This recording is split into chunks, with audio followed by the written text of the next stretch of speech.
gamers, hi! Hello! Welcome to the stream! My name is QB, I use she, they pronouns, and I'm going to be your storyteller this evening for the final time. Tonight, we will be playing a Nerdsmith Presents limited series, Between the Ley Lines. This series will be run using a slightly adjusted Kids on Bikes gaming system. This game will tell a story of mystery and betrayal as our players have to work together along with their peers to help figure out a murder.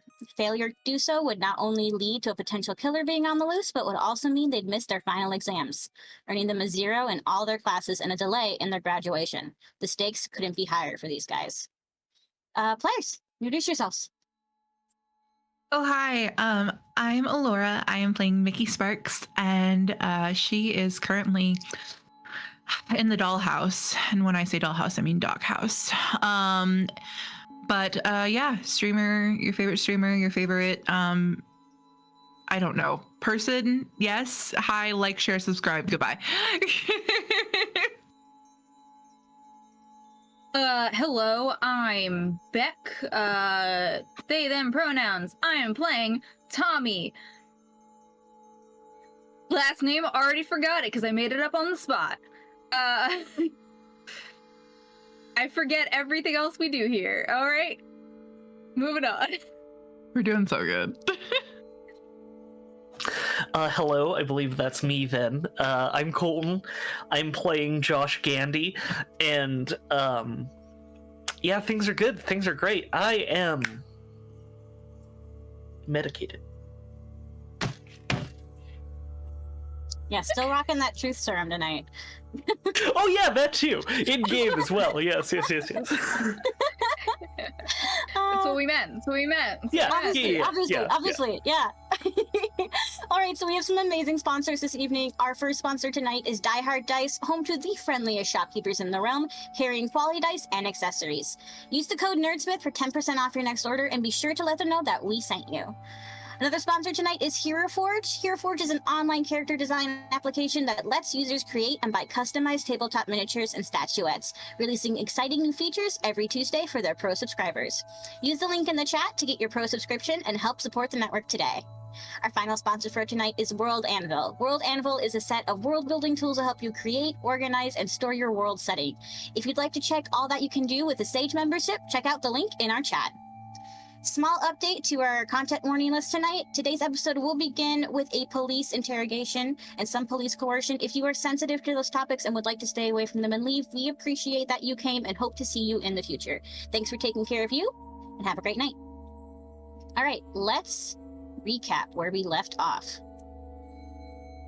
So, last episode, we left off with our students continuing their investigations. We picked up with Mikki and Jamie working on Jamie's final project and discussing life. Mikki then excuses herself to go rejoin her friends. After catching up and some playful teasing with Josh, you all take a look at Jamie's drawings and class notes, learning of multiple inventions that Jamie has been working on throughout the semester, including a design that looks identical to Allorah's thesis project that she had presented at the beginning of the year, the design in the notebook having been created a little bit prior to that presentation. The group splits, Tommy and Josh going to investigate Alex, the other master student in the library who had used the restricted section prior to Allorah, and Mikki going off to speak with Nyx to get some more clarifying information. Tommy distracted Alex by using a pixie dream role persona while Josh stole the book he was reading. They were able to learn that he was reading an advanced magic book from the restricted section, inside of which was full of notes from other students, each trying to prove one another wrong.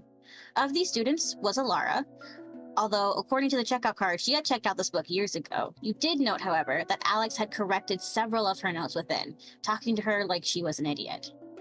Meanwhile, Mikki held a conversation with Nyx, learning more and more about how the restricted section works and the policies the library has regarding the tomes within. Nyx admits that, while she isn't supposed to, she does let a few select students take out some of the restricted books and bring them home. Of the people present tonight, Nyx says that Allorah, Alex, and Jamie have all left the library with restricted books before. You all then met back up and exchanged the information you learned separately and voiced some of the conclusions that you came to on your own, such as Alex having the potential to be really close with Jamie based on behavior and frequency in the library, and that Nyx seemed oddly envious of the students. Moving to the auditorium, you all then went to go speak with Jamie a little bit more.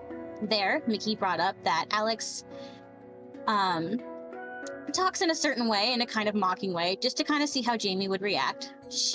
She began to defend him and was able to answer a lot of questions Mikki had about him and established that they do indeed talk quite a lot.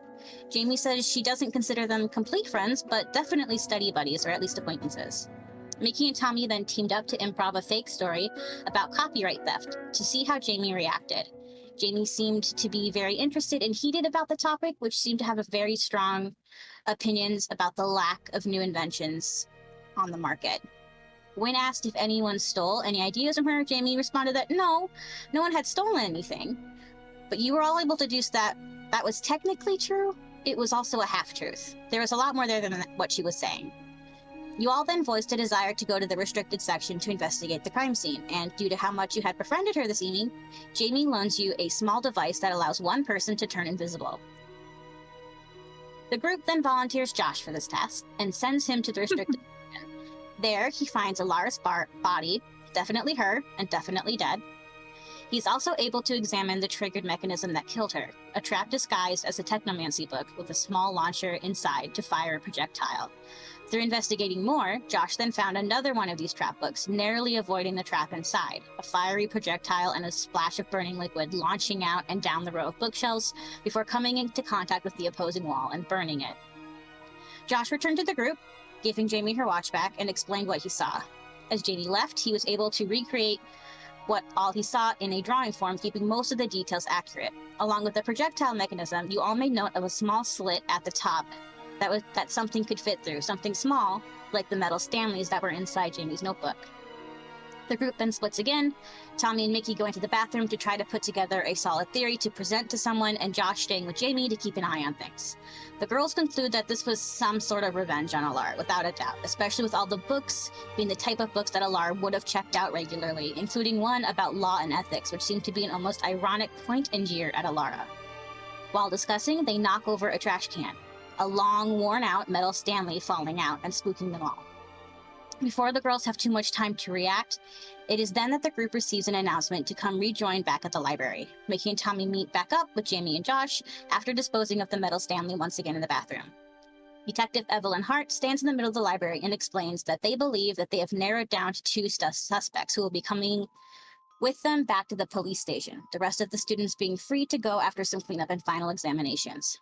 The two suspects being taken away, however, were Alex and Mikki.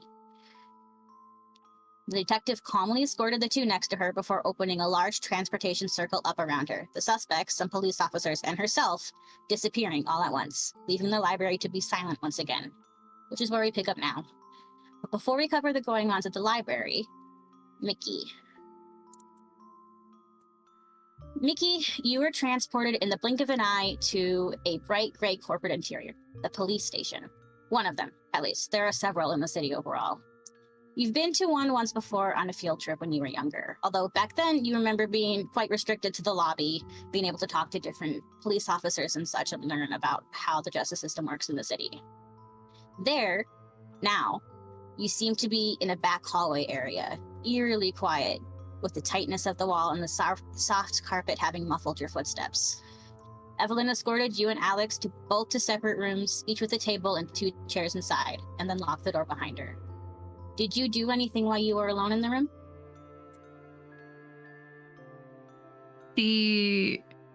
I think she is just kind of capping her fingers, just kind of waiting. Definitely looks more frustrated than anything.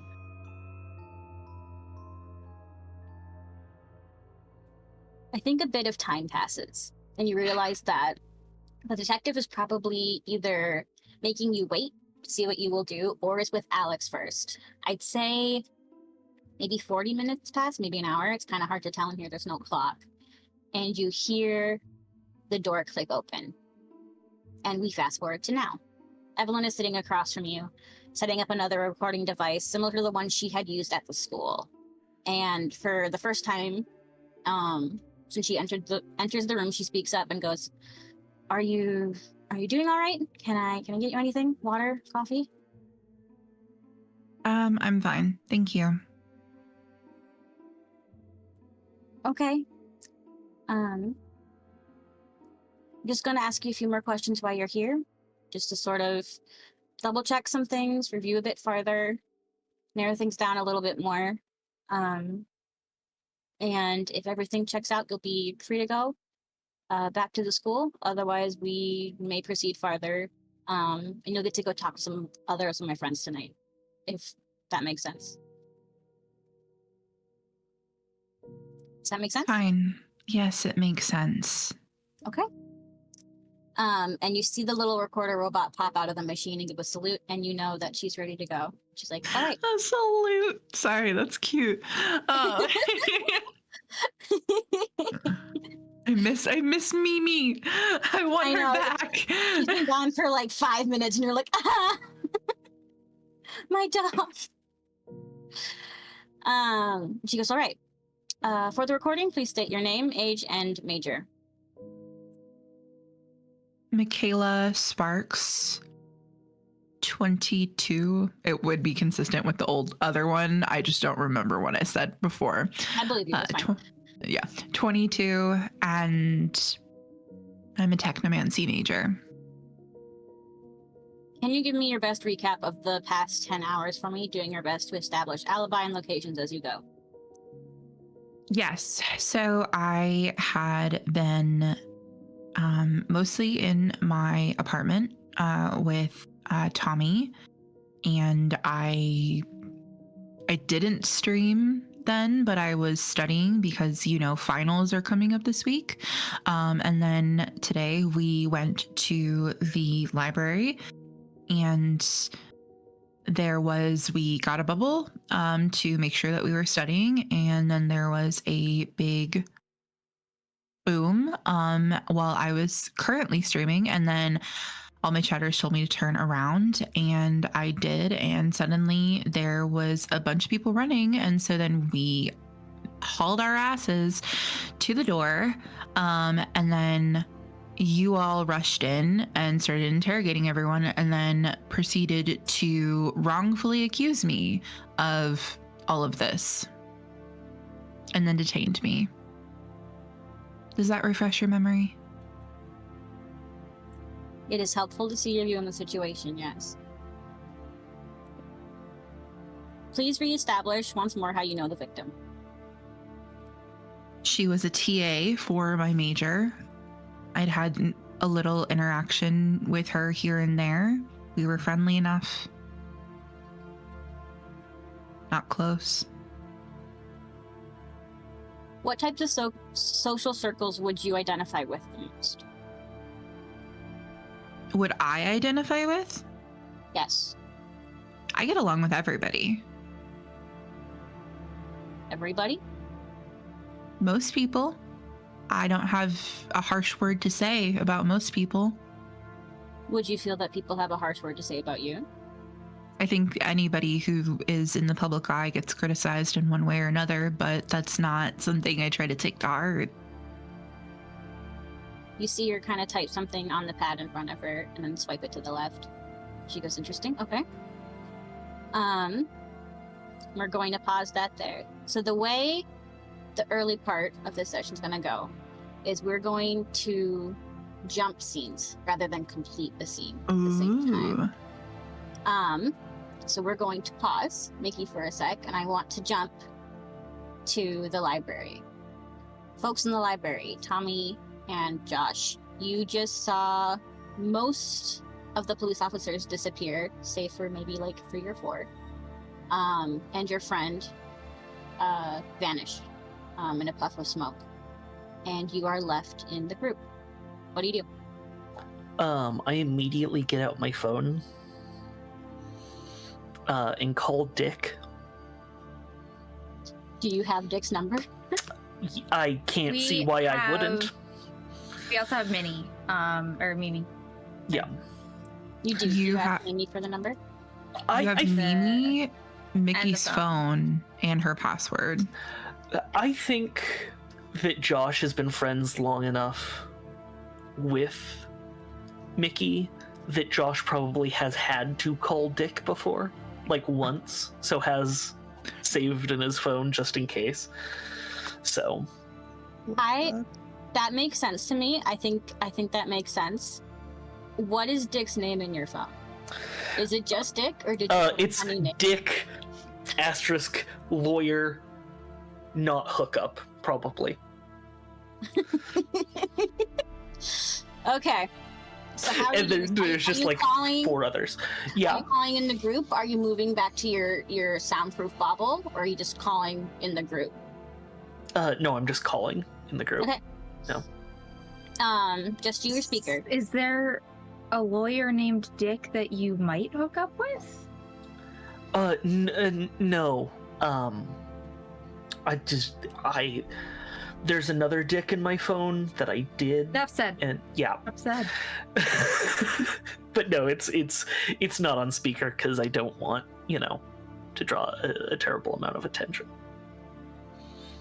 Okay. Actually, yeah, I would go into the bubble. I don't see why I wouldn't. Never mind. Yeah, I'm clarifying if other people are hearing you or not. That's Yeah, go into my bubble biggest concern. and turn on speaker. Okay. Yeah. Tommy, are you joining, or are you doing something else? Yeah. No, it's us. Easy. So you're in the bubble. You hear the phone ring once, twice, and then you hear, hello. This is Richard. How can I help you? Hi, Richard. This is Josh, Mickey's friend. She just got arrested. Like, you hear him about to say, like, some sort of, like, exclamation, like he's happy to hear from you, and then he, like, freezes. And he goes, now what kind of arresting, exactly? Can you clarify for me?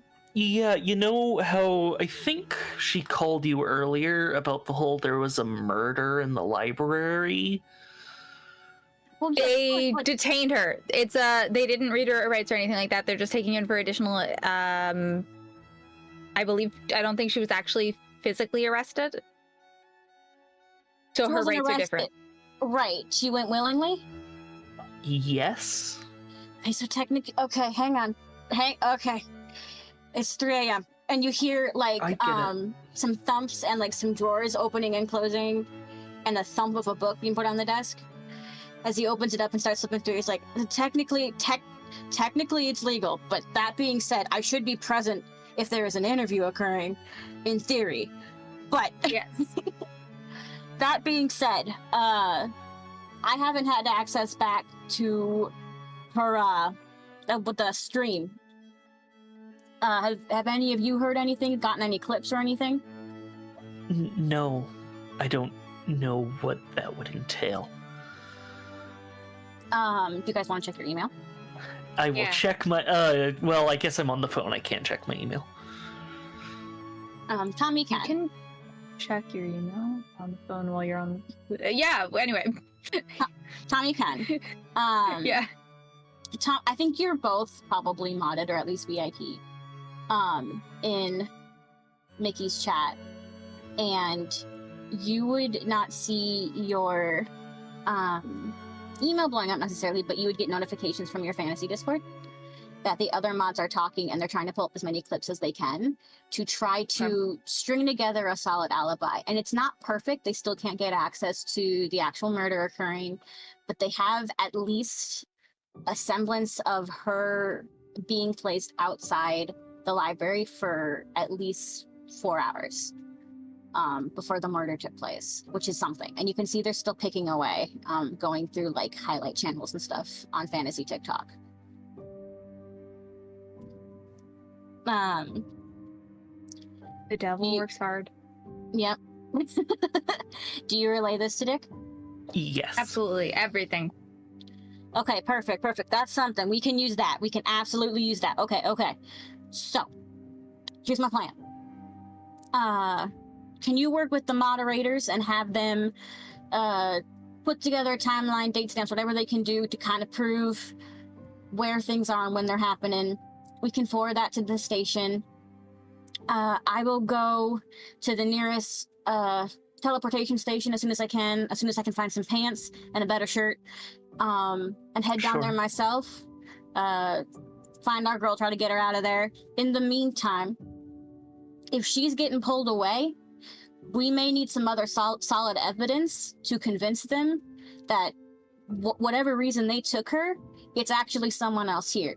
And from my understanding, you guys were already looking at stuff. Is that correct? That's what Mikki was telling me, that you were looking around and trying to figure stuff out? Yes. We have some pretty good motive for some other people. Motive and means. You can either tell me now, I probably shouldn't hear, but you can either tell me now, or you can put together some sort of list, motive, organization. If you can find me a person, that'd be even better. Something we can use to trade to get our girl out and get someone else in. Yeah, can I I'm gonna transfer everything that we found that Mimi had uploaded. Which stuff? Didn't Mimi record like some of our conversations and the pictures from the notebook? Mimi took a lot of pictures, and I think she recorded you guys talking about your theories in the bathroom. But I think that's it. Yeah. Okay. Well, yeah. Okay. So yeah, those the bathroom conversation and the evidence of the journals. Okay. There's some of the stuff that I can get you now, but we have physical things too. You hear him wait for a sec, and then you hear the echo of a notification ping on his phone, and it sounds just like Mimi, and you realize he has a custom ringtone just for Mimi on his phone. And he goes, it's my girl. All right, perfect. All right, I will go through these. I'll get the things from your little mod team, and hopefully we can get our girl out. In the meantime, I have a hunch they're gonna try to move things along and get everyone back to their rooms. Try to keep the herded. Keep them all in this area before they're allowed to leave, because if someone here actually did something, they may try to get as far away as possible before we can actually do a switcheroo. Understood? Yeah. All right. Yes. I'll keep in touch as things develop. Good luck, soldiers. Josh salutes. He can't see you. Yeah. Yeah, no, it was like... All right, and you hear him go, later, bitches, and then he hangs up. I love this guy. I want this guy as my lawyer. That's crazy. That's a wild response.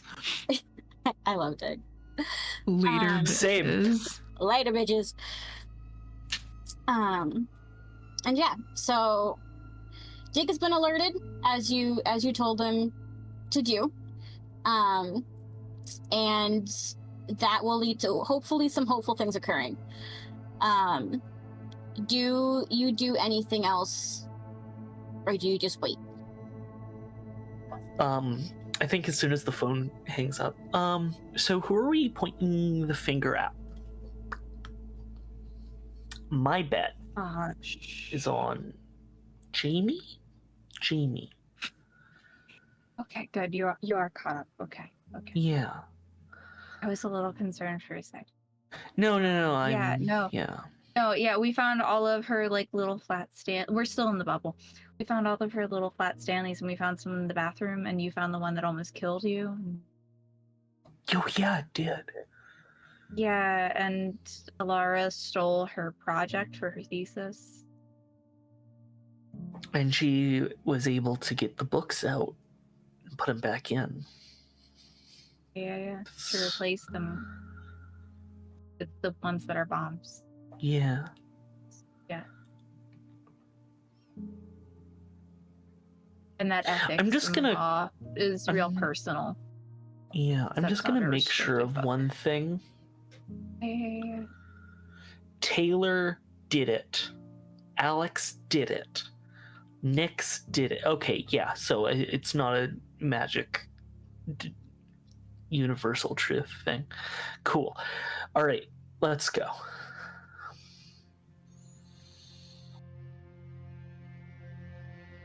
Did you think that, like, yeah, no, it's your truth.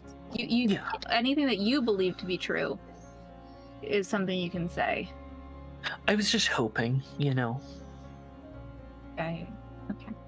Anyway, I want to get Nyx. I want to try to bring Nyx in on this to get her to distract Jamie so that Jamie doesn't leave. Like, I just want to like text Nyx and be like, "Hey, make sure Jamie's okay, or something innocuous to get her to not question it. Do you want to text her or do you want to talk to her? Because you actually see her. She's actually back at her desk now. That the police have left her station and she's sort of putting things back together. Yeah, I will share that information with Josh and be like, Josh, go keep an eye on Jamie. I'm going to go talk to Nyx. Yeah. Will do. Okay. And I'm basically just going to explain, hey, Nyx, make sure Jamie doesn't leave because I think she's in danger. This is how I'm going to make it, because that's a lot easier Okay. than the truth. Right. You say that to Nyx and she goes, oh my. Do you believe there's going to be another attack? Possibly. Okay. I don't think it was Alex or Mikki. And I think Jamie's in trouble. Okay, sure. I can do my best to when you see her look around.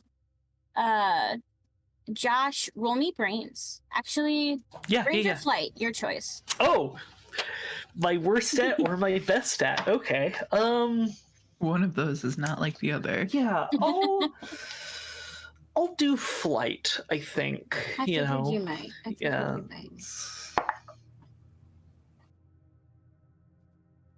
No. Oh That's a 3. no! All right. It wouldn't have mattered. It wouldn't have mattered anyway. So Do you have Josh, any adversary token things? Oh yeah, I do get 2 adversity. yeah, take some so because that was definitely a fail. Yeah. You hear Tommy say, all right, you go watch Jamie. I'm going to go talk to Nyx. You watch Tommy leave and you turn around to go find Jamie and you look back to where the group was, which has since dispersed. You don't see Jamie. Jamie's gone. Huh.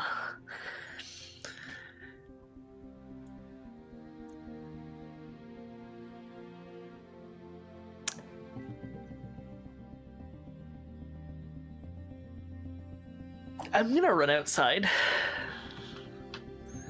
To the conservatory, the force field hasn't dropped yet. So you'd still be... Oh, the force field hasn't dropped yet. It's Okay, still up, cool. Then yeah, I'm heading into the conservatory. Okay, you head into the conservatory. What are you looking for? Jamie. Okay. You are gonna have to roll brains for this one. to kind of Oh see. boy. Okay, that's a 4, so... Oh my god, that's another 4. I swear to god, if I get... I mean, I already did, but 10. Okay, so that's only a minor fail. So take another... Can I ask what's the DC? The DC was 13. I'm gonna spend 3 adversary tokens. Okay. You are looking. Do you need to spend all 3, or did you use your +1 to brains? Oh, I'm going to spend 2 adversary There you tokens. go. All right, Keep perfect. forgetting about that. I also forget. So good job. Good catch. So you're looking for Jamie. You don't see Jamie, but you do see disturbances in the conservatory. And you notice it is quieter than you remember it was the last time you were here. The last time you were in here, or at least you heard about your friends being in here, right? There are other animals. There are giant birds. There's just the noises of the magical plants. It is quiet in here. So whatever disturbed the conservatory has rendered it quiet, and you can assume, since you were looking for her and you know that she's bolted off, it could be her. All right, in that case, I'm going to bolt to the auditorium. Okay. Are you looking for Jamie? But I noticed Yeah. any of this yet. I think you would have seen Josh leave the conservatory because he's running and he's tall and he's wearing tennis shoes. So you definitely would have heard him squeak his way to the auditorium. So yeah, you Joining know him. that. Okay, you're in the auditorium. You don't see Jamie. You do see her assembled project. It is fully assembled now on the auditorium stage. You also see what you now know is her backpack. in the auditorium seats. But you do not see her.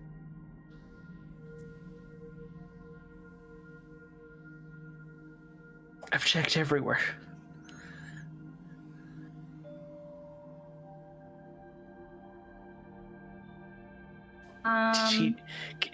Can she turn in? She can turn invisible. Oh my god! I run back into the conservatory. You do hear noise again as you come to that realization. And realize once you left, she had probably moved somewhere else. So she was in there and was muffling herself, and then she moved. Okay. Is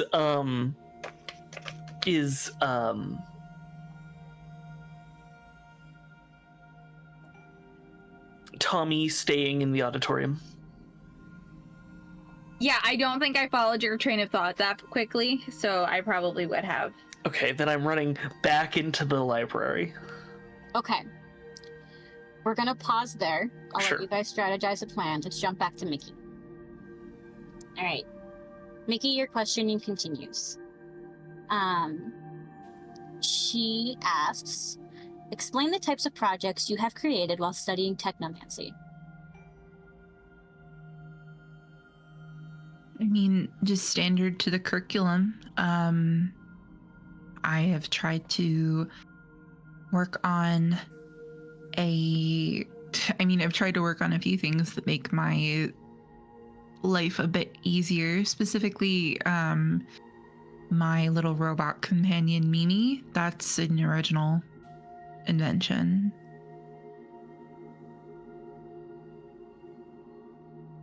Elaborate more Anything on else? what is Mimi capable of doing? Can she record? Can she project holograms? Create things on her own? She can record.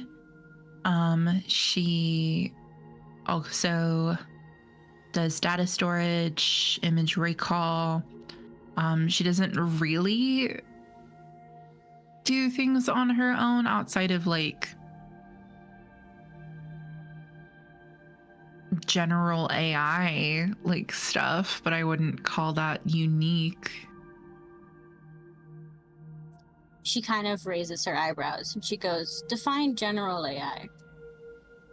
Research, the concept of, hey, look this up, and it's done. And then there's also articles that can pull information from other places in order to compile something that is legible and easy to comprehend. Would you argue that this AI can be personified?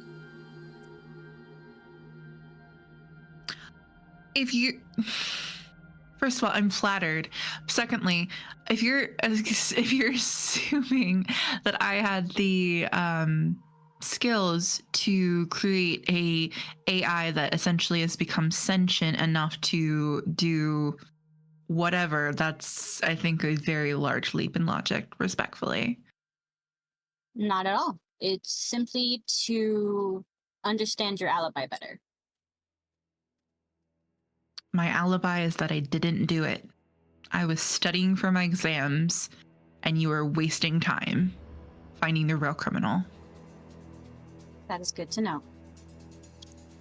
What is your relationship with Alex Johnson, who was brought in with you today? What do you know of him? I know very little about him besides that he is apparently very pretentious, according to one of my friends.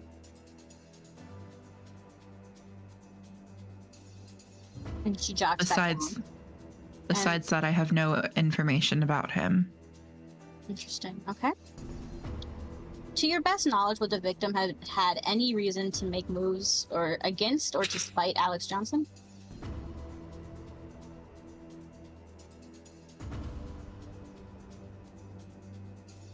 I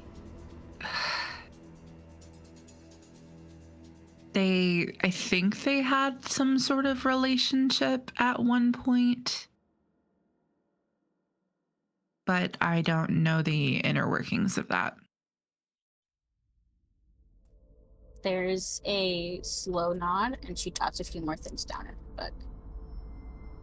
Can I try to catch a peek of what she's writing? Yeah, go ahead. That's going to be... You're going to need to be fast before she swipes it away. Let's do flight. Flight? Okay.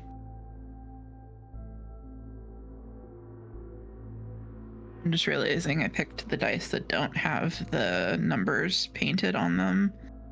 5. You don't catch much, but you notice it's not your profile she's writing on, it's Alex's. And then it's swiped away and returned back to being blank. You've made multiple claims of bringing you in under false accusations. Can you clarify that for me? What do you want clarified? I didn't do it. Can you offer proof of that? Or proof against it?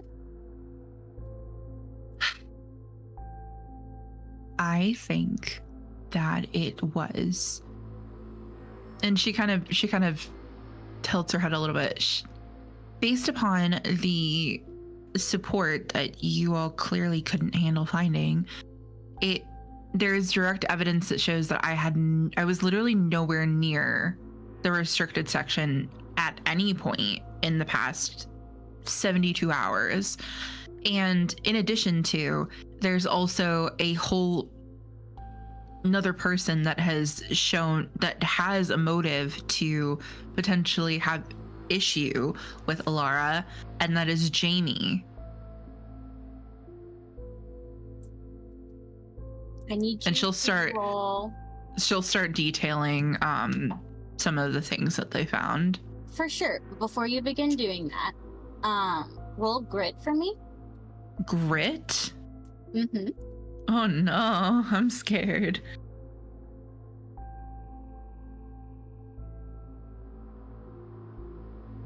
Um, 7. Okay, so it's not a strong feeling, but it is pretty subtle. And you feel, you know how, like, I mean, none of us have ever touched, like, an octopus, like, suction cup thing, but we know, like, in our head what it could feel like.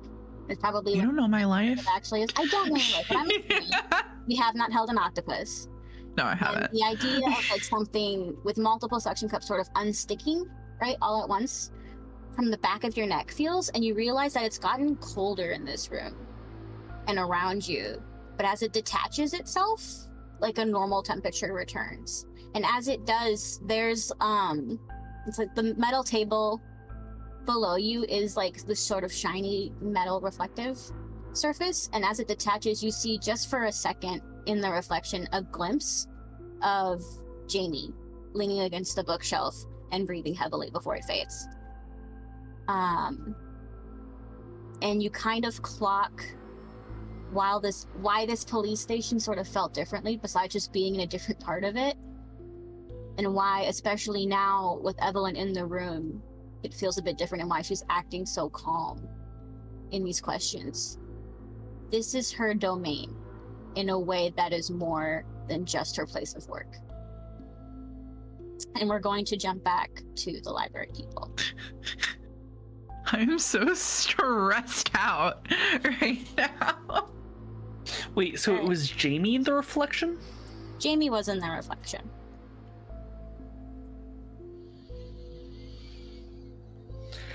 Okay, anyway, well, I'm sure that's fine. I'm sure that which we'll means nothing. Listen. Josh might be murdered and Tommy next, guys. are not dealing with that eldritch horror. Yeah. So we're good. Okay, in that case, I'm going to spend one of my adversary tokens to activate my intuitive feature to ask the GM about my surroundings, an NPC, or the like. Using your butterflies, I'm assuming? Using my butterflies, I'm going to have my butterflies find invisible Jamie, because butterflies have this cool thing where they can see far in the ultraviolet spectrum. So there's a chance that the invisibility won't hide that. Yep, this is true. Yeah. So Okay. Are you sending out all 5? yes, yeah. Where are you sending them to? Just sort of surrounding me and like alerting me if they see Jamie. Essentially, my regular fantasy football setup, where they're just all sort of flying around my head and like will tell me if anything's nearby or Spirit guardian vibes. Yes. Gotcha. Yeah. Okay. I can work with that. I will tell you right now that they don't see anything currently as you stand in the main area of the library. Okay, I'm gonna go back into the conservatory. Okay. How deep into the conservatory do you go? Pretty deep. I'm also there's like a watch.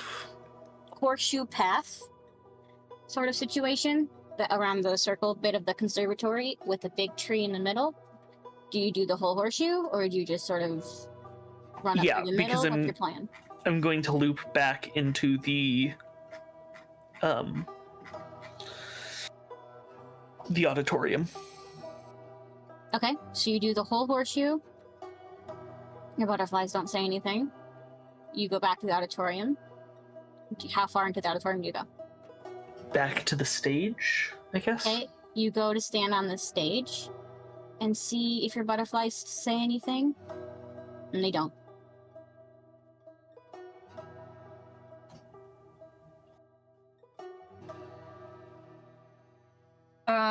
While Josh was running around doing those things, I just want it to be known that Tommy had taken one of the like massive skeins of yarn that she's been carrying around in her backpack. And she is setting up like a nest spider web thing across the auditorium seats. Like, she's just like running around throwing it and stuff like that just to make a hazard. Okay. I love that. Is that all you do? Yeah, that's gonna take a bit of time, so It is gonna take a bit of time. I wanna be realistic here. Okay. In our fantasy game. Yeah. Josh, you go anywhere else? I go into the bathroom. Okay, you go into the bathroom. Which bathroom? The women's? Nope. Then the men's? Nope. I go back into the regular library. Okay, you're back in the main part of the regular And library. I'm going to ask my butterflies to look in the restricted section. Okay. You send your butterflies out to the restricted section. And how long are you going to wait for your butterflies? If they're not back in a minute and a half, I'm fairly certain I know what's happening. Okay. Because I think that's enough for them to like fly around and come back. Yeah. It's enough time for them to fly over it and come back. And you see them fly over above the little wall and sort of dive down. And you don't see them reappear.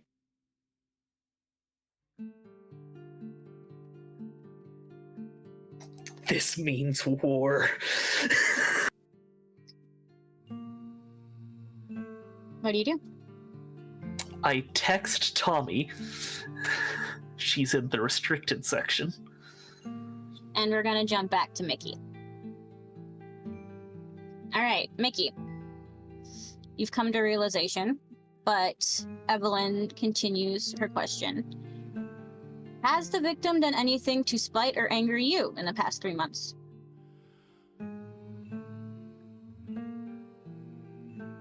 I double muted myself. I'm sorry. No.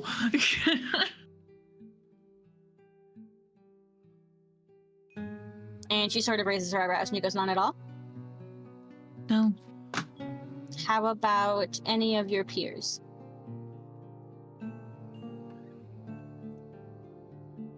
Define peer.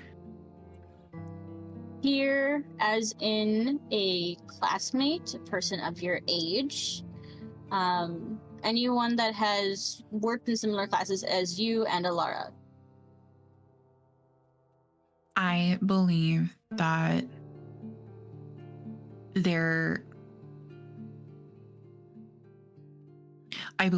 was some animosity between Allorah and Jamie.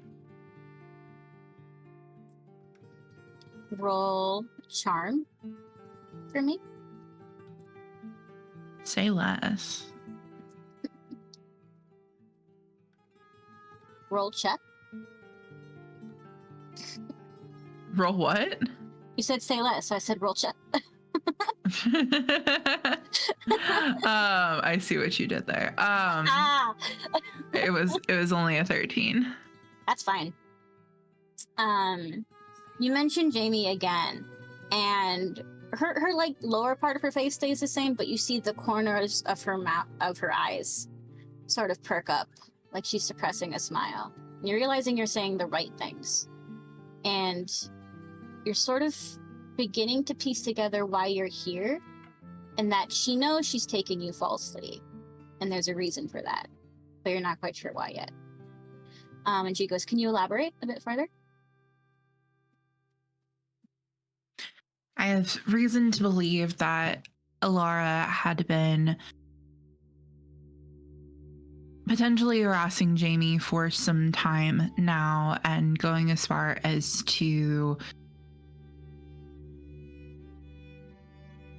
plagiarize an invention that Jamie had made, and use it within her thesis, which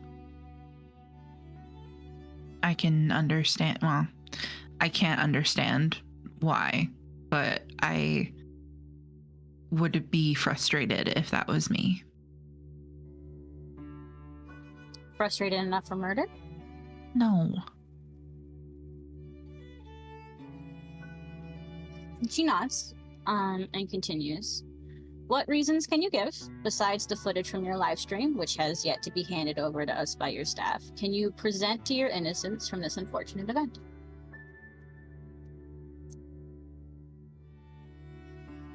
I mean, I don't keep a detailed log of everybody I sleep with, but I can tell you that I was definitely not at the scene of the crime on Friday night.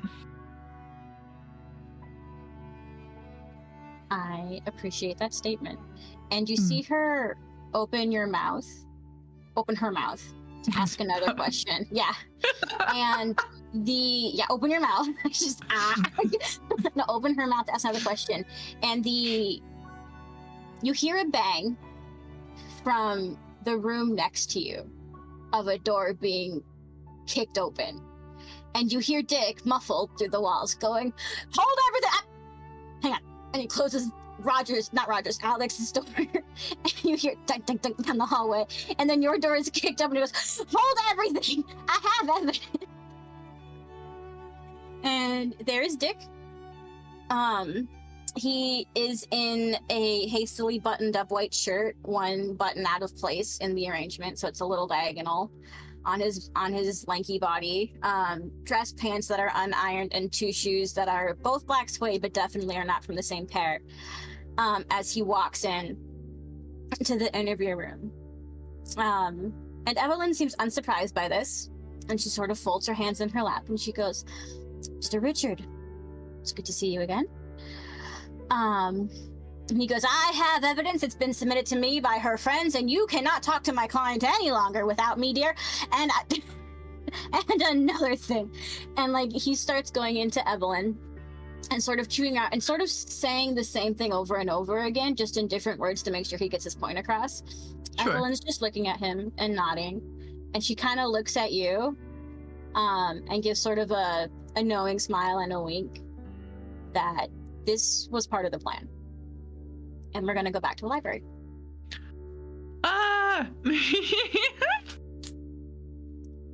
What are we doing, library friends? This is wild. Okay.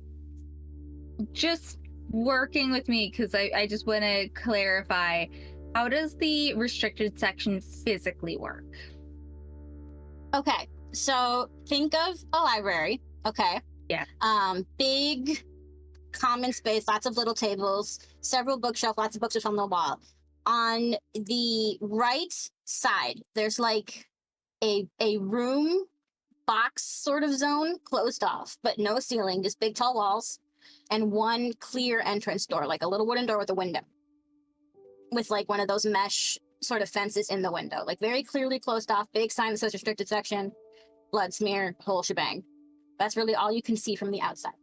The door is open. Allorah's body's still there, but there are currently not as many police officers around it as there were before. It seems to be mostly unoccupied. But it's an enclosed area. Josh was in there earlier. There was like a couple rows of books. I'd say like maybe like 3 rows of books going down through the edge of the library. It pretty much runs along the entire right-hand side.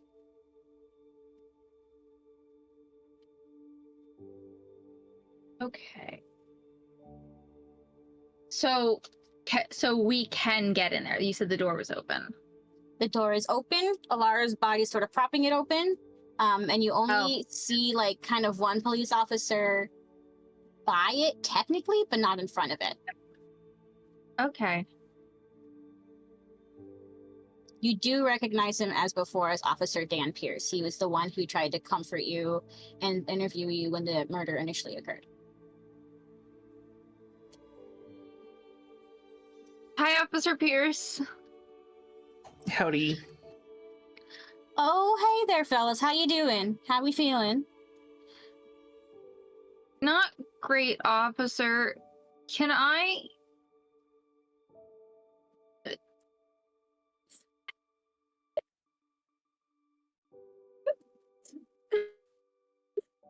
Oh my goodness! And are you actually crying in character?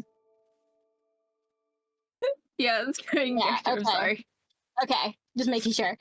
Just oh my goodness! All right, come here, sweetheart. Let's sit down. And like he's gonna take you and push you over to like sit you down. I just want to say goodbye to my friend. Saxica. But you cut out. What did you say? I was talking to myself a little bit. It's okay. Okay. Would I be able to say goodbye to my friend? Sure. Which friend, dear? The dead one. Oh God. Oh, okay. Yeah, sure, hon. We'll just go in there and you can say goodbye, and then we'll Okay. find you a place to just chill for the rest of the night before we send you off to bed. Okay? Yeah. All right. Let's go. All right. Thank you. And I would like to go as well. Yes. you see him hesitate for a sec, and then just hear Tommy continue crying. And go, I need Josh. Me. yeah. Of course. This way. Yes. Please stop crying. And just sort of like hurt you. I'll give you a moment, and he sort of turns his back to you so you can. Thank you. And I would like. This is stupid. I would like to reach into my bag that I've established is full of craft supplies, Yes. and I would like to pull out some craft glitter Okay. and contaminate the crime scene Oh my god. in an attempt to locate Jamie hiding in the restricted section. Okay. It's a pretty large restricted section. I would like to offer help in the form of an adversary token to spend on the roll by looking for where my poor little butterfly corpses are as sort of like an aim spot. Okay. So who is the farthest in right now? So let's say the restricted section. I need to do math. Okay. Let's say it juts out from the wall, right? Like the shortest edge is like, how many Maddies long is that? 1, 2.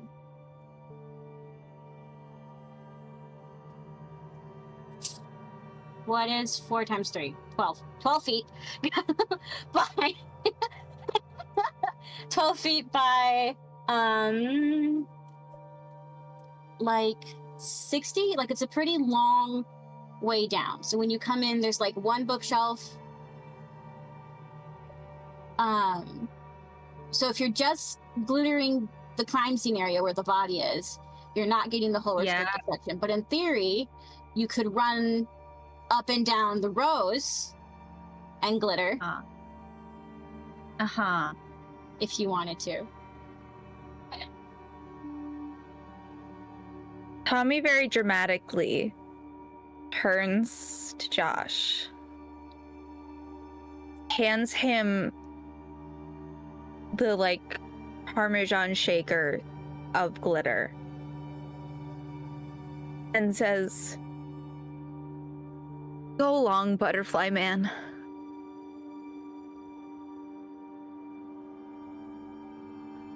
That's football, right?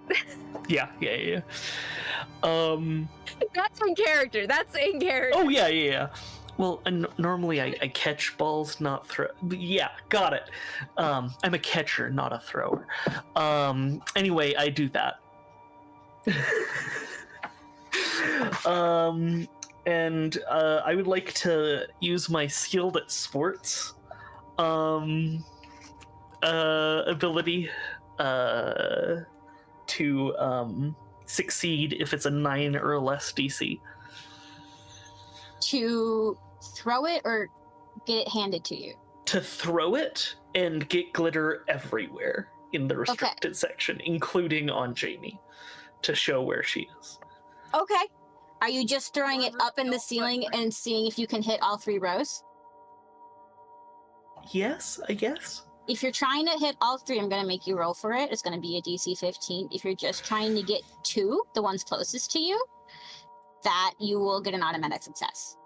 I can't see any of the rows down, can I? You can if you run along the path in front of you, and you can look down the rows. My intention was to let you run. I was assuming. Oh, then yeah. I will. That you could run. That's why I was like, let me get out of this, because I was like, sports. Yeah, I'll run, and then whatever the butterflies are, I'll toss it to get like the 2 rows. If that makes sense. So you're running. You have the Parmesan shaker open behind you as you're looking for your butterflies, and you make a decent sized trail, and you are halfway down rows 1, and you hear. And you stop and you look to your left, and you see all your butterflies. They're fine. They're just under a cup. I grab the cup. Yeah, they're all free. You uncup them, and they're like fire, and like fly around your head, and you get like a bunch of actual butterfly kisses on your hair. Your Y'all butterflies are are fine. getting. I did not kill your butterfly. Y'all are getting so many bananas when we get home. Yeah! They're just flapping all around you. And they go, "Come on, brothers, we must find the culprit." And they like fly away. You see them like zoom away, and you hear they zoom away. I'm assuming you keep running. Yeah, I mean, at this point, I'm following the butterflies, because if they can see where Jamie is, then I can just I guess just fastball this glitter right at her. Yeah, for sure. You follow your butterflies. The group does split once in a while, going around different shells, but you follow the bulk of your group, and you are eventually led to this trail of super sparkly glitter following you to the very, very back corner of the restricted section. And you see them circling something you can't see, and then you watch as they're like sort of batted out of the way. Not hard, they're not getting hurt, but they're definitely getting moved by something you can't see, leaning against the corner of the restricted section. Glitter. You throw glitter, and much like Fairy Fire in D&D, the silhouette of Jamie appears. A shorter, lankier individual is sort of leaning against the shelves in the corner. And you can see the glitter that landed on her chest, that she's breathing quickly and heavily and panickedly.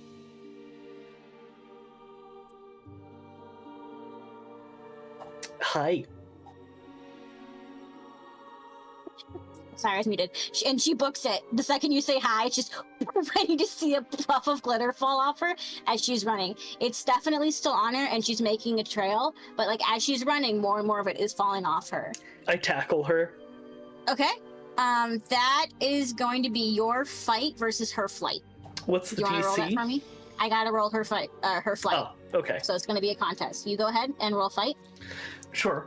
Well, I'm wondering if it's a 9 or less, would this also be considered in sports? Because tackling and all that football-y stuff. Sure, I'll take. It's definitely above that. Okay, then yeah. And you said fight? Yes, your fight versus her flight. Oh boy. Okay. That's a 3.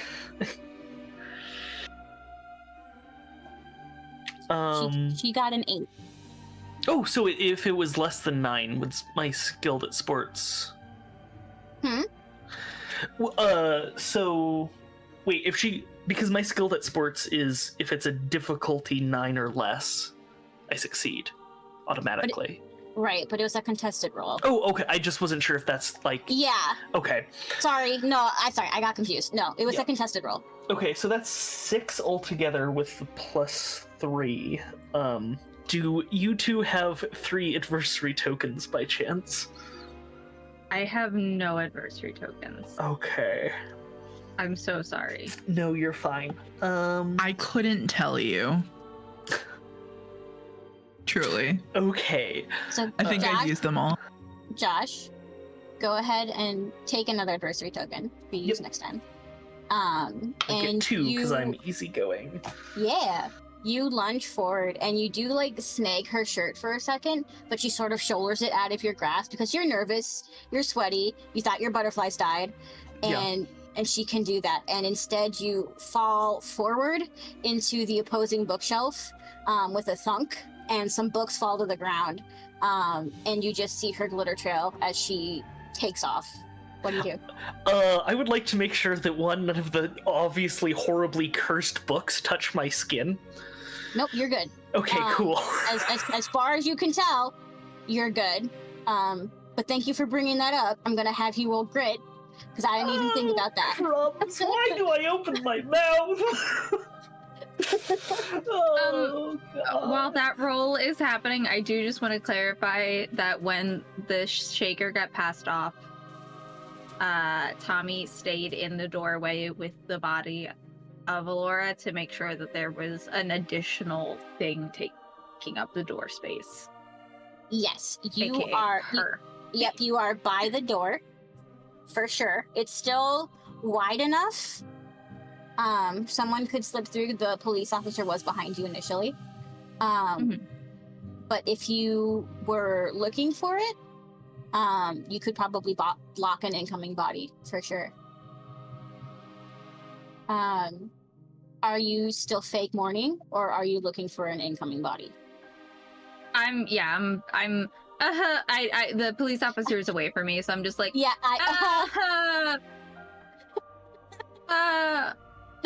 looking around. Yeah. Easy. Okay. We'll make this charmed, and I will give you an extra +1 to it since it's your glitter that she's covered in. Yeah. I want to die. I rolled a 1. Oh, or a 2. oh, I'm so sorry. I'm so confident. I was like, yeah, charm. Yeah, All I get to right. use my 20-sided die. Well, we're still gonna fail forward, all right? You take the adversary token, all right? Yay. So I would argue this happens while you're looking the wrong way, because that happens, right? You're fake crying, you Yeah. look one way, you look behind you, you look back to the body. It's while you're looking behind you, because she's sprinting in front of you and jumping over the body. And as you turn back to fake cry, you see the trail that was on her body of glitter sort of falling down onto the corpse of Allorah, and you realize that she has passed you and she's out of the restricted section. Does the police officer notice a vaguely glittery person invisible, trailed by a bunch of butterflies, running out of the restricted section. His back is currently to the scene to give Tommy privacy, so he does not notice it. Okay. Hang on, I want to roll for something quick. Hang on. Yeah, I also got a 7 for that grit roll, so. All right, Dan, disco troll. your grit was fine. Your skin is good. You are not cursed. One of the books do scream, however. When it falls to the ground, it just opens up and all you just hear is like the screams of the damned. Would that alert the police officer? I don't think so. He's heard weirder stuff tonight. Fair. He might just think it's Tommy crying. Listen, it's 3 a.m. for Dan Pierce too. But who does notice the glitter and the butterflies is Taylor. And because all you hear from inside the restricted section is an angry Taylor go, "Hey, yo, what the fuck?"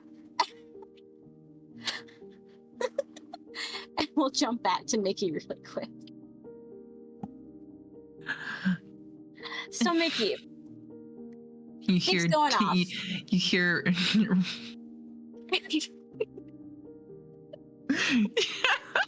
Yeah? Never mind. Yeah. Continue.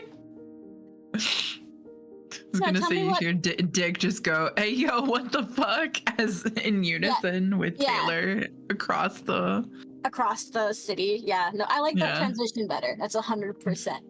And he's like, "No, my girl was innocent. I am telling you right now, okay? Look, behold." And like he like makes a gesture like he's like laying out cards, but it's just like one smartphone. And he's like angrily swiping through pictures. And he's like, "As you can see here, she was here at this time and here at this time and with her friend at this time." And Evelyn is just nodding very politely, going, "That is, thank you. This is wonderful evidence. I appreciate it." In a physical form.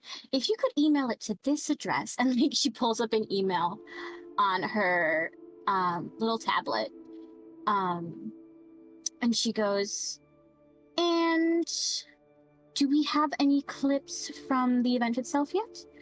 And he goes, "No, but my team is working on it." And he's like, "Well, then we will have to absolutely award your team for sure for such diligent work during this hard time." And she sort of stands up and you see her sort of flick her wrist, and the door that Dick kicked open next door, Alex's room, you hear it slam quickly shut and then lock again. And she sort of brushes her trench coat out and looks to you both, and she says, "Well, I believe we have reason to return to the school, don't you?"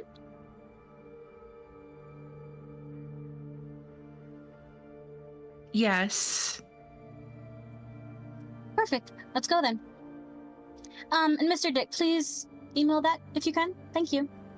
And she holds out your hand to you, and she's just smiling. It's Richard. Mr. Dick was my father. And he goes, "No, actually, Mr. Dick was my father."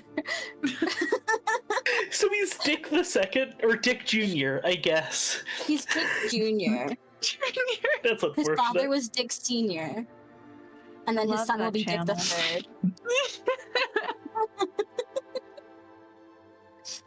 Third. But yeah, Evelyn holds out her hand to you, and there you see in her eyes something playful that you haven't seen there all night. And it clicks for the first time that she's really genuinely looking at you for the first time all night. Mikki's gonna take her hand.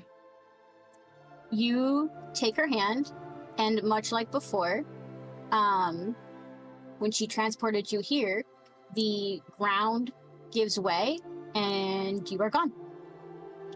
And we will jump back to the library. Josh, are you still in pursuit? Yeah, no. As soon as the book scares the living bejesus out of me, I extricate myself from the other cursed books and then book it. Easily enough. You book it, and on your way out, you are passing Tommy. Tommy, you see a slightly glitter-covered, slightly enraged, one butterfly still kissing his head.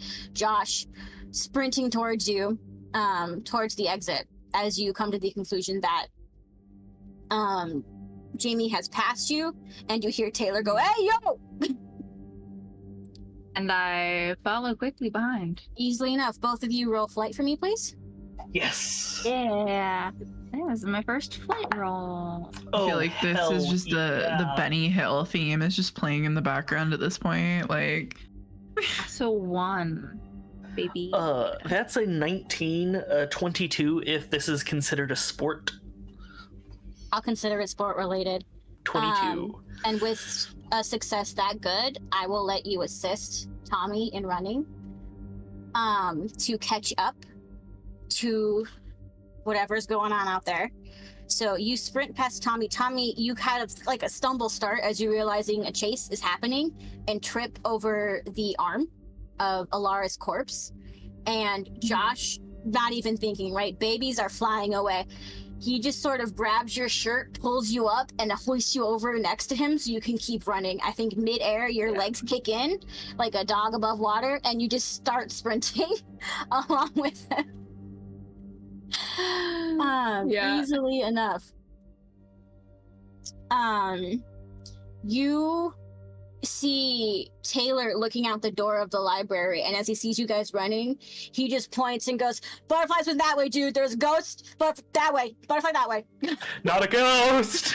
Yeah, that's all you say as you pass him, and you see just the last of your trail of butterflies following Jamie back into the conservatory. Are you following? Oh, no, I'm going home. Yes, I'm following. Okay. I gotta check this. Choice-based game. You follow her into the conservatory, and you see one glittery arm lean towards that big tree and just smack the sides of it, causing reverberation. And all the birds in the tree screech and swoop down to attack you guys, thinking you guys were the ones hitting the tree. I need you both to roll either flight or grit. Pick your favorite. Flight again. Oh, I at least get a +1 to flight or to grit. Nice. 13 for me. I would like to roll a single number other than a 1. Oh no! Every die I have used has rolled a 1. Do you have your adversary token? Yeah, I do. I'm gonna Have a luck if you do that. I get what? Don't you have a luck thing where you can re-roll it? Oh, I am lucky. You're right. Thank you. You're welcome. Thank you, God.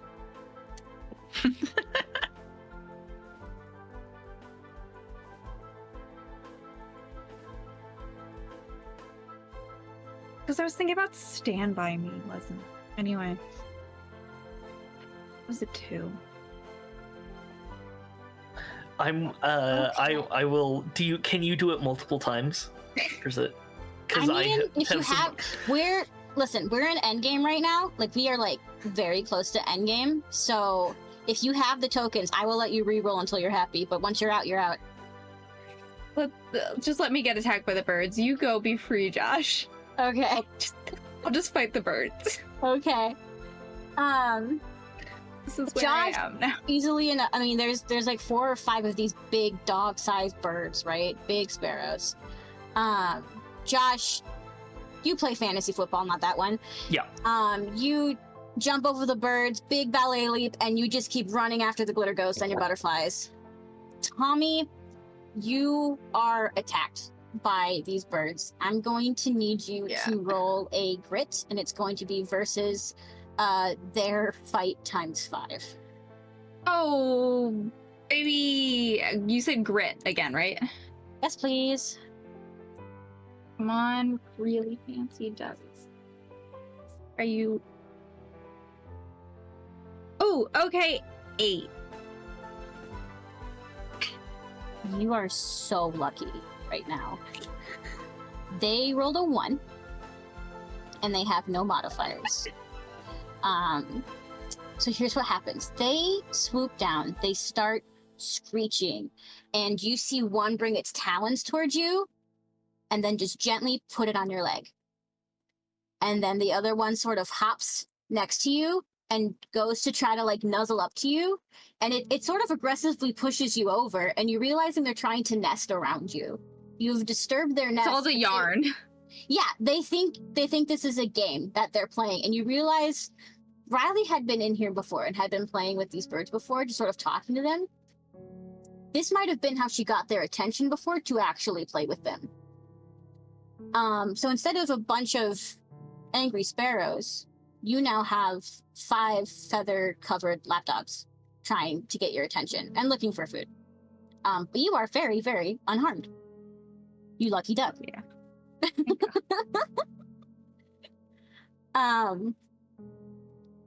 Josh, Yes. you continue to follow your butterflies, and the glitter-covered figure is slowing down significantly. And you're able to get in grabbing distance once again. Do you try to grab her? Yep. Okay. That is going to be flight once more. Flight or fight? Flight, Oh, okay. Cool. because you gotta be quick. Yes. That is a 14. Okay, it's gonna be versus her bond, which is not her strongest one. What did you say it was? 14. Okay, she got 4. Cool.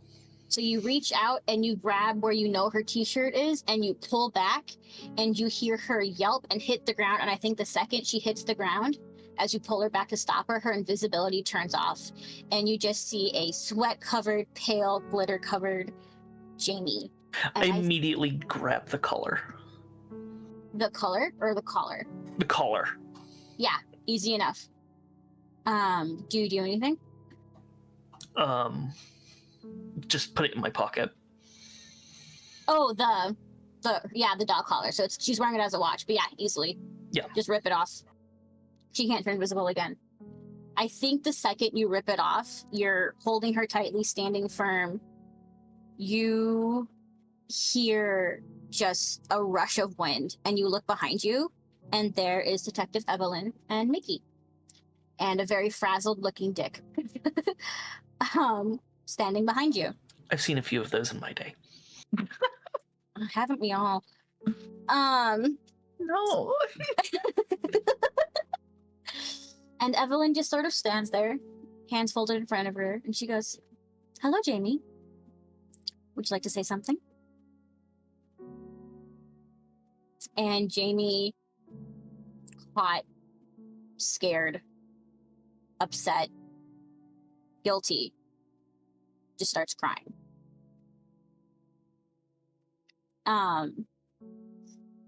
And she sort of puts her hands up to like, I did it. Just, I'm sorry. Mikki didn't do it. It's not her fault. Please let her go.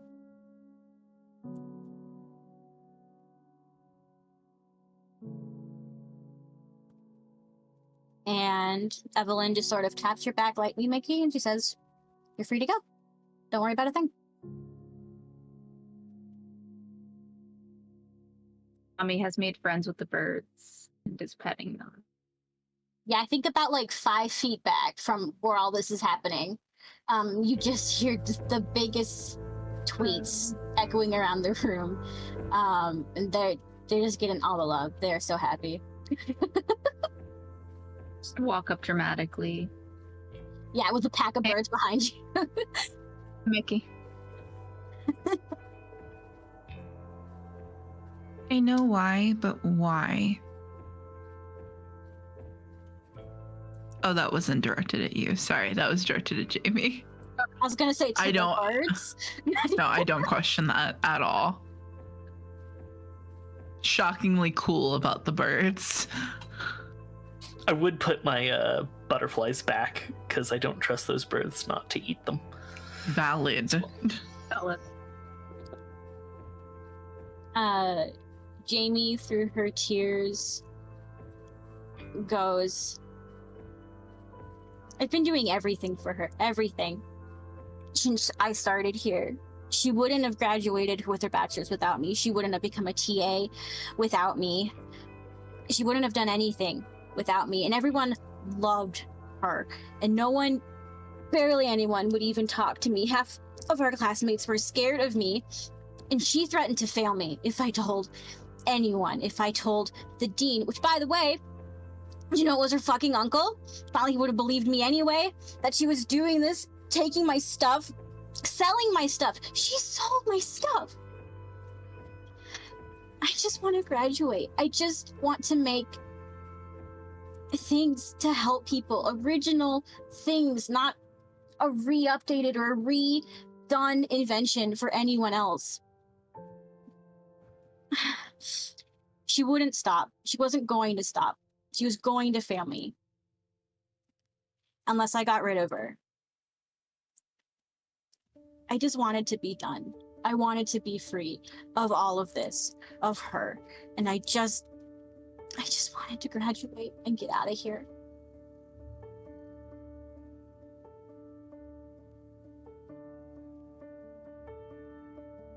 Maybe you could have gone to the cops and start plagiarism's illegal.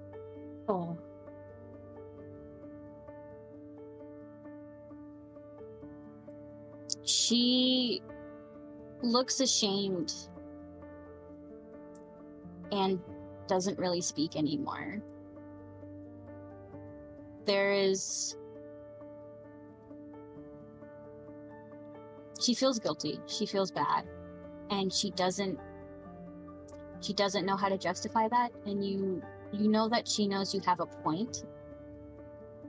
And you've dealt with animals before, and I would argue that you've dealt with some people in difficult situations before, and you know the eyes of something that's trapped before. And when she said she really doesn't believe there was another way, you know that she meant it. And something as logical as that didn't even cross her mind.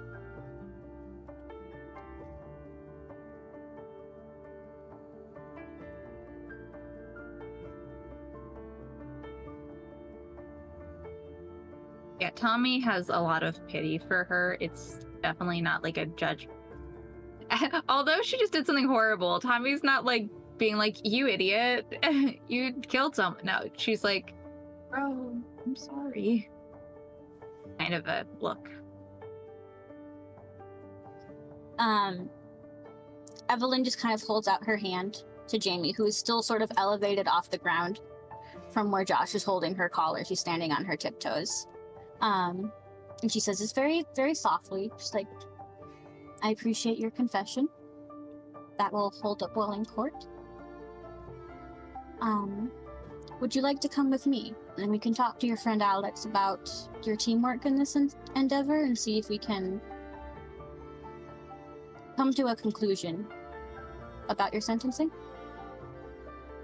And she kind of reaches out towards Evelyn to go with her. Do you do anything before she goes? I mean, I let go of her shirt.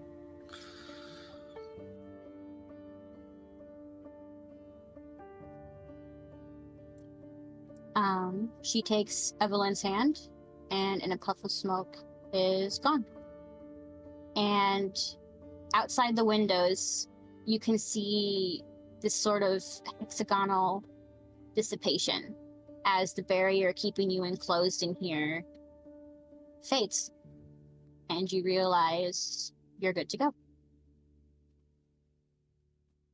As suddenly as the investigation began, as this crazy night began, it is now suddenly over. If she was plagiarizing, does that mean those flashcards aren't as good as they could have been? Josh asks. I think you're fine. Okay. Yeah.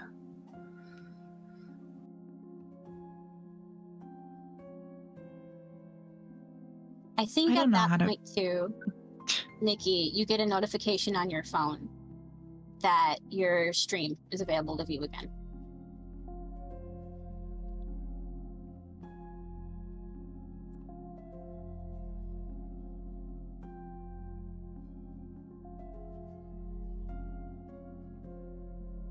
I think that Mikki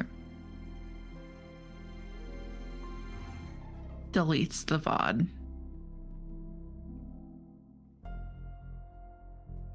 All right. Yeah, it's you see your mods kind of celebrating in Discord, and it's just like, it's back, we're done. And then you see them all at once go, what the fuck?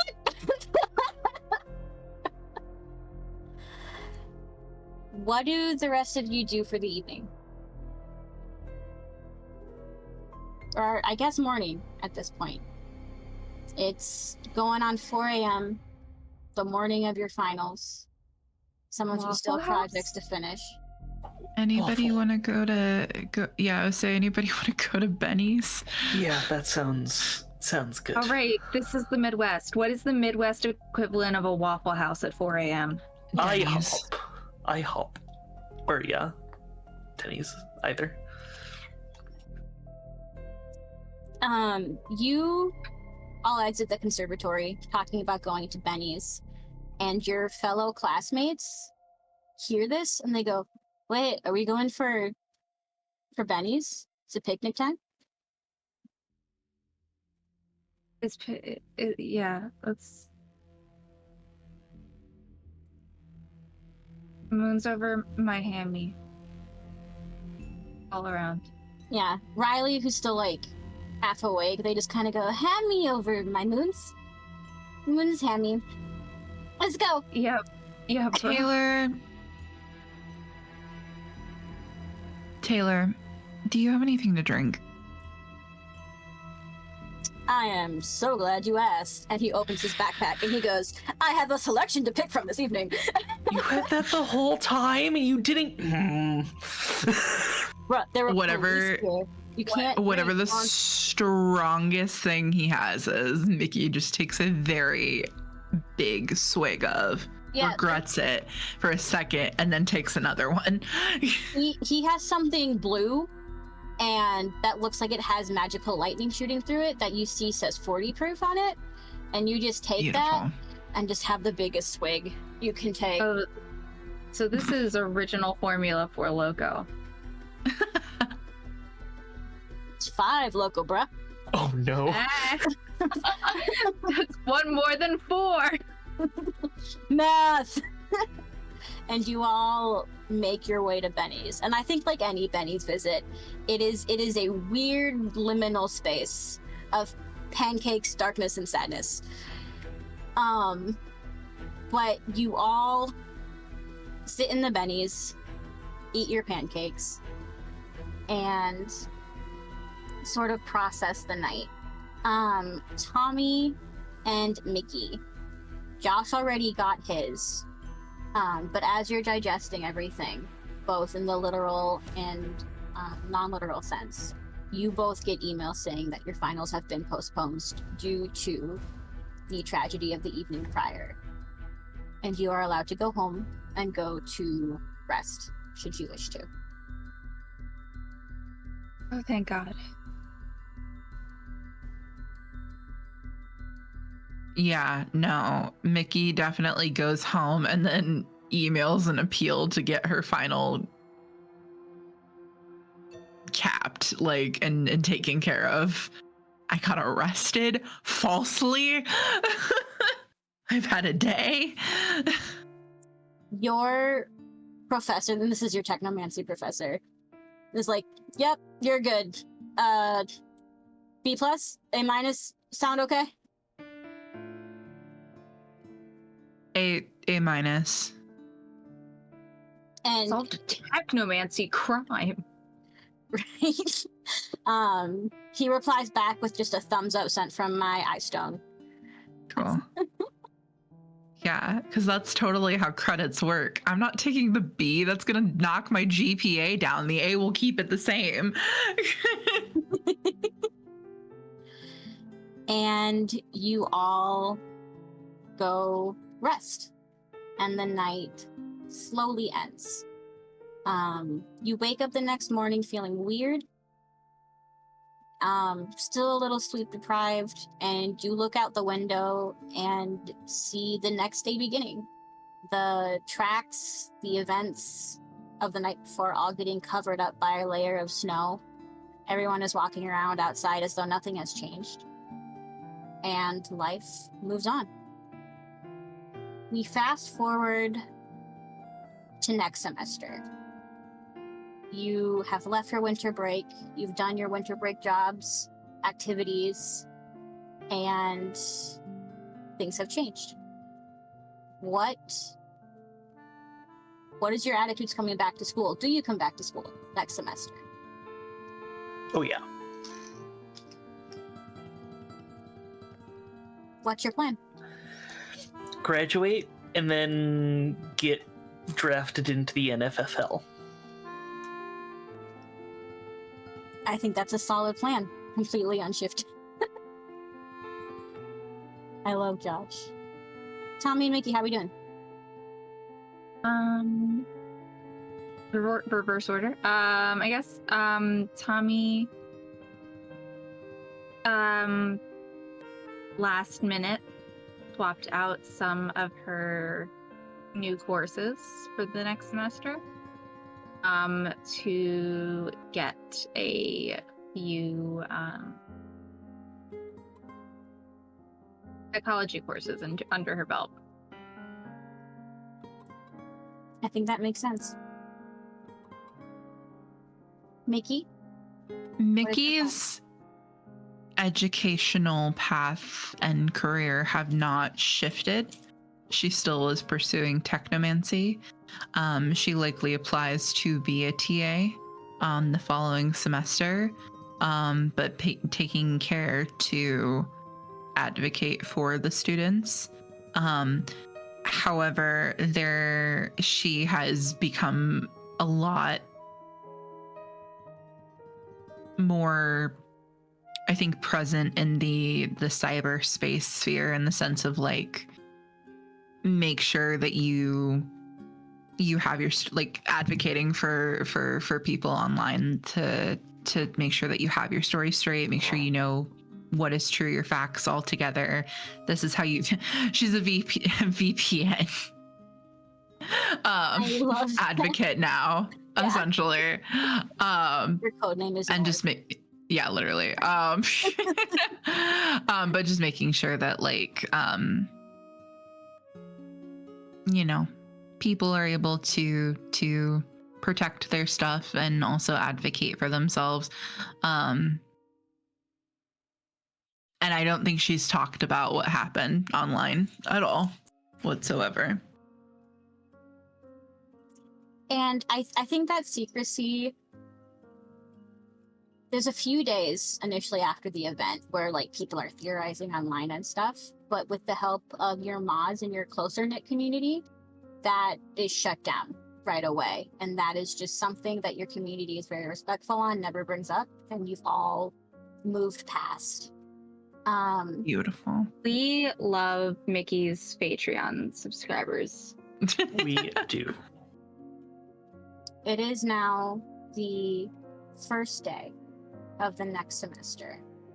End of January. The streets have recently been plowed. The house is cleaned. The backpack's packed.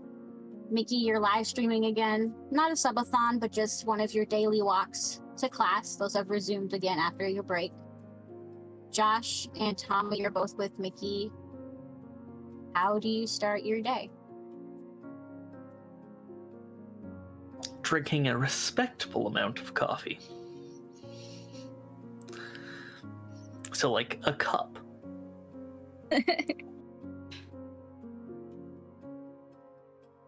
Hey yo, Sparkies! It's been real fun. We gotta head off to class now. Don't forget to subscribe. We're gonna go ahead and raid into our lovely buddy who is also getting ready for their new semester. Just remember to protect yourselves, protect your friends, and I will see you all in the next one. Wave bye, guys! You see little animated emojis waving by in chat that Minnie projects next to you, and you press the button in the middle of the air, and you get sucked back into Minnie, who gives a little smile and a happy chirp as she waves goodbye too and continues to fly next to you, and play some music. I think probably Here Comes the Sun or something cute like that. Maybe a little music box version as you walk on to start the next phase of your school life. And I think that's where we're gonna wrap up this little campaign. Eee. Good job, team. I think we're gonna take a Don't little break. you forget about me. No, just me free streaming. Okay. We're gonna take a little break here, and then we can come back and we can do a little round table. We can go over what you caught, what you missed, what you're confused by, and then we'll end our stream for the night after that. Sound like plans? Perfect. I'm gonna take a 10-minute break here, and we will be right back. See you all soon. Bye. Hello, friends. Welcome back from break. I hope you had a good one. We're gonna do a little round table here and ask each other questions, talk about kind of what we all went through, and call it a night. So, players, how are we feeling? Good. Pretty good. Pretty Yep. good. Pretty snazzy for the most part. I'm not dead and I'm not arrested. So I think things could have gone worse. Honestly, A win's a win. A win's a win. I wasn't so sure I wasn't going to die there for a second. Same. Wasn't so sure that Josh wasn't going to die for a second time. And then I was like, oh, well, I live in jail now. I guess I look terrible in orange. So, I mean, I'll speak on that as the sort of game runner for this. We originally, before we had to reschedule, didn't think we were going to have you for our final session. I know. So that was a huge pivot to sort of see what was going on in the jail interview space. So that was really fun to sort of play with. How did you feel about going through that? I think it was interesting because I definitely felt like Mikki wanted to question more, but didn't want to push her luck. Mostly because she was just like, okay, I see what you're doing. I see you, Evelyn. However, I'm not trying to dig myself further into a hole that I'm already in. Though I was a little confused. I think I kind of think I understand the motivation for her to give a false claim because the idea of guilt eating away at somebody, but I wish that Mikki probably wishes that she would have been told. She was like, okay, I get it, like I see what you're doing, but also why'd you have to like make my life a living hell the entire time? No, for sure. And we can definitely cover that because Evelyn definitely had a reason for doing it the way she did. But I want to talk to the others here quick. How did Josh and Tommy sort of feel about this sort of final chase going down here? No, you I'm processing. Sorry, there's only dial up in this head right now. Only dial up and glitter. Then I can go. Josh was happy that something he does successfully could finally happen because he felt pretty out of his depth this entire night. So he's like, yes, I can do this. I can chase someone. So yeah, that's went well, I think, for Josh. I love that for Josh. I can chase. I know chase. He's like a dog in that. Yeah, way. yeah. He's a dog. You dog. I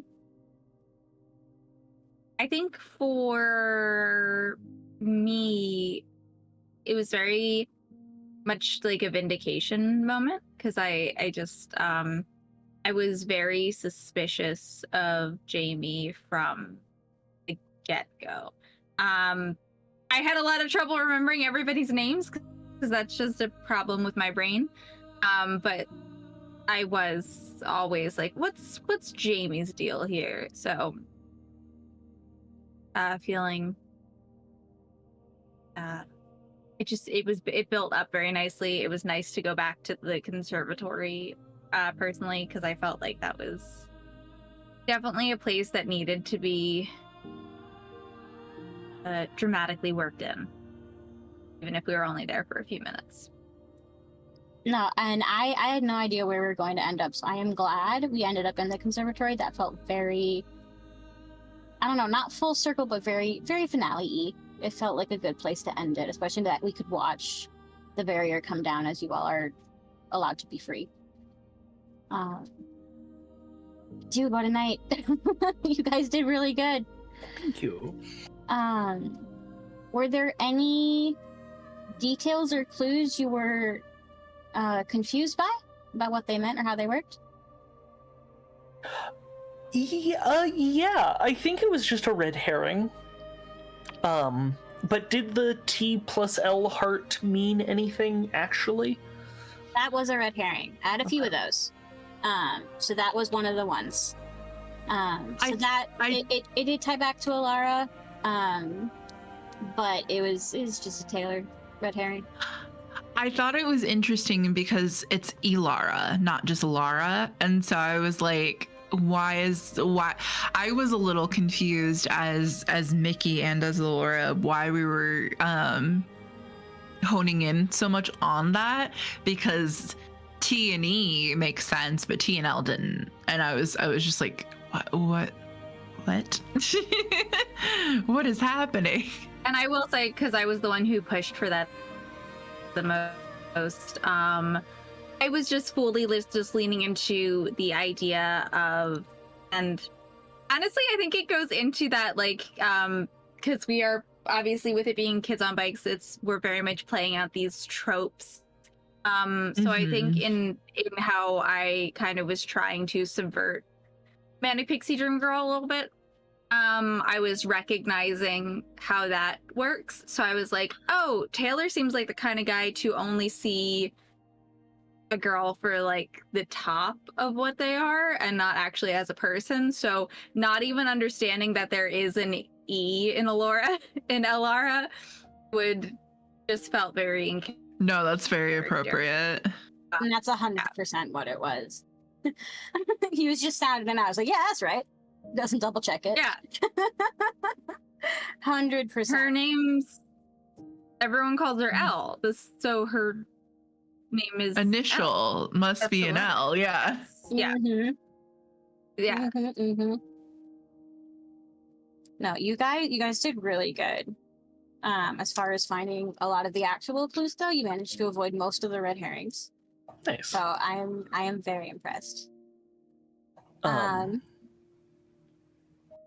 Was- really glad that we didn't focus on that string that Josh found too hard. I Same. felt like that was another red herring.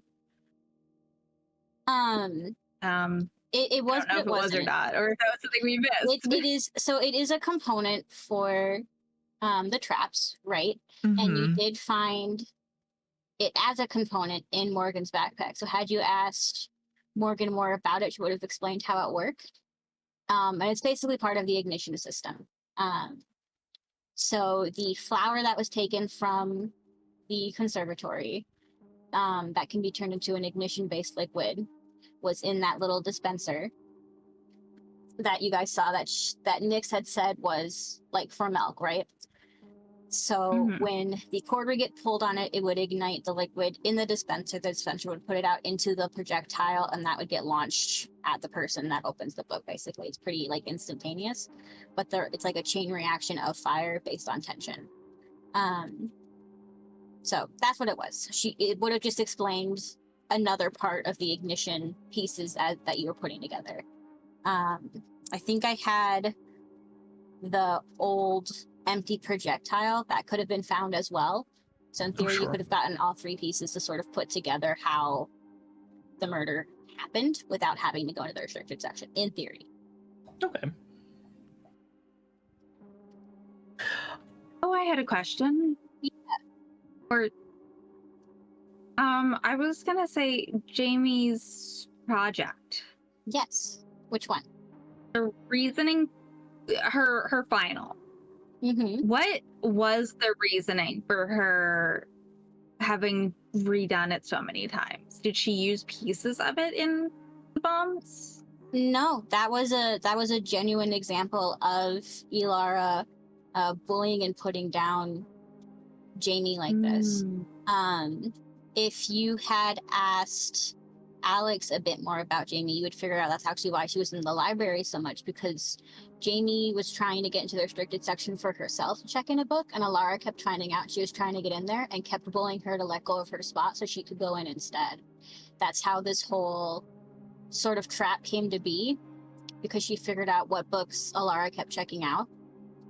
And so she actually worked with Alex, which is why Alex is still at the station, because he, unbeknownst to him, was sort of an accomplice in this. And she sort of, not manipulated, but used him to help place the traps since she couldn't get in herself. So she knew if she booked a slot, Allorah would take it. And her slot was after Alex, who just placed the books back in there. So they would have been primed and trapped and ready to go for Allorah to take and trigger it. So no, that was a genuine example of one of the ways Allorah was belittling Jamie to use her, basically. It was just sort of that kind of cycle of put down and bullying to get use and information from her for a couple years. Just went on, and she just kind of had enough. I can't wait for season 2 between the courtroom. Yeah, right. I have a question. Yeah. Was there a plan in place in case Josh did fail that dodge roll? If I had mistimed that, or I did. I was coming up with it on the spot, and but I did have one in place. Basically, I was gonna have your butterflies sacrifice themselves for you. So okay. You would have lost that tool, but you would have lived and just been moderately singed. I think you probably would have lost, like, your eyebrows. Butterfly in the sky. If we go twice as high. Okay, cool. That was the plan there. So I wouldn't have killed you. That would have sucked. I would have personally. That was the first plan I had in progress. Of like, oh crap, oh no, okay. I gotta think of something. Would Jamie have killed any of us out of desperation? If you had her cornered and attempted to hurt her, yes. Like, if you felt she was going to strike you, so you striked first, she had means to hurt you in return. But she was, like, the guilt that you got arrested was eating away at her. Because, and we talked about it in the beginning, right? Like, she viewed you as a rival, but also very much a friend. And she sort of touched on it a little bit. Like, she doesn't have a lot of friends. So, like, that was bothering her. Yeah. So she didn't really want to hurt anyone else. Like, she had done her fill forever. So she wasn't gonna throw a first punch. But if one of you did, or, like, instead of glitter, you, like, tried to splash her with something else to try to figure out where she was, and that was painful, she probably would have lashed out. I don't think she would have killed you on purpose, but she definitely would have done some damage, and she had the tools to do so. Sure. But yeah, she was very much not going to be aggressive unless you guys were aggressive first. So that was all on how you guys played the game. Nice. Yeah. You guys were very grab and go about it, which I appreciate. I liked the glitter as a tool. I'm glad I did too. that was in the game. I do feel so bad for the custodial staff that will be coming through while you guys are at Benny's. They better be getting overtime pay. Between like, the spider web and the glitter. It's not going to be a regular custodial staff doing most of that work. I did contaminate the evidence. Yeah. Oh yeah. It is going to be a CSI team doing a lot of deep work and then a crime scene cleanup specialist. I will say that the fact that Allorah's body was getting freaking kicked and jumped over so much during that whole chase scene was crazy. I was sitting like that, not in a oh shame on you way, but in a oh god, just a singed body just getting whoop, whoop, just tossed around every 5 seconds. I was like, oh god. Anything I could ever see as I would ever wish to see as a performed piece, it's us sliding around and in the blood and tripping over a dead body in chaos. I put on the Benny Hill theme song when that was happening, and I was just listening to it in the background. I like to imagine that the glitter is now cursed. For being Cursed glitter? Definitely Glitter's already cursed. Double cursed glitter? Yeah, double cursed glitter. double cursed glitter. Yeah. Yeah.